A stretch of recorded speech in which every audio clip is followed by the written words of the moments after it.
فلسطین پر حملے کے بعد سے اسرائیلی مصنوعات اور پرو اسرائیلی کمپنیوں کے خلاف بائیکاٹ کے باعث کئی ممالک میں بڑے برانڈز کا کاروبار ٹھپ ہو کر رہ گیا ہے۔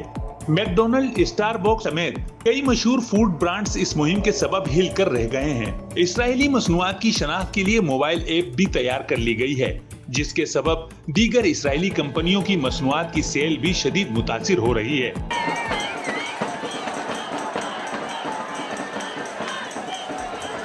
کئی مشہور پرو اسرائیلی برانڈز کا کاروبار اسرائیل کی جانب سے فلسطین پر حملے کے بعد زبوں حالی کا شکار ہے۔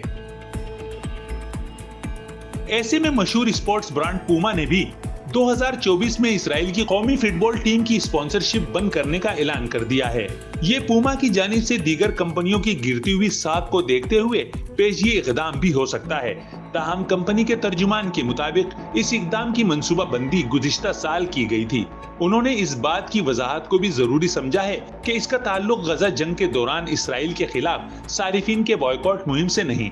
واضح رہے کہ جرمنی کی اسپورٹس ویئر کمپنی طویل عرصے سے اسرائیلی فٹ بال ایسوسی ایشن IFA کو اسپانسر کر رہی تھی، مگر غزہ میں اسرائیل کے حملوں کے بعد 2 ماہ کے دوران 18,000 سے زائد فلسطینیوں کے جاں بحق ہونے کے بعد بائیکاٹ مہم میں شدت آ گئی۔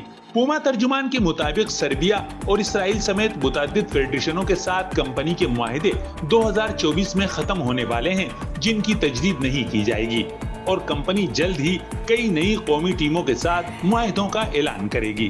پوما نے 2018 میں کھلاڑیوں کو کٹ فراہم کرنے کے لیے IFA کے ساتھ اپنے معاہدے پر دستخط کیے تھے، جس کے بعد سے کمپنی کو کارکنوں کی جانب سے ہی احتجاج کا سامنا کرنا پڑا۔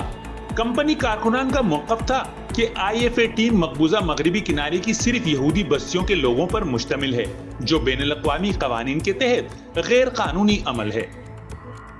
رواں ہفتے بھی مشہور فیشن برانڈ زارا نے غزہ جنگ کے بعد فلسطینی حامیوں کی جانب سے بائیکاٹ کی کال کے بعد اپنی ویب سائٹ سے اسرائیلی حمایت پر مبنی اشتہاری مہم ختم کر دی تھی۔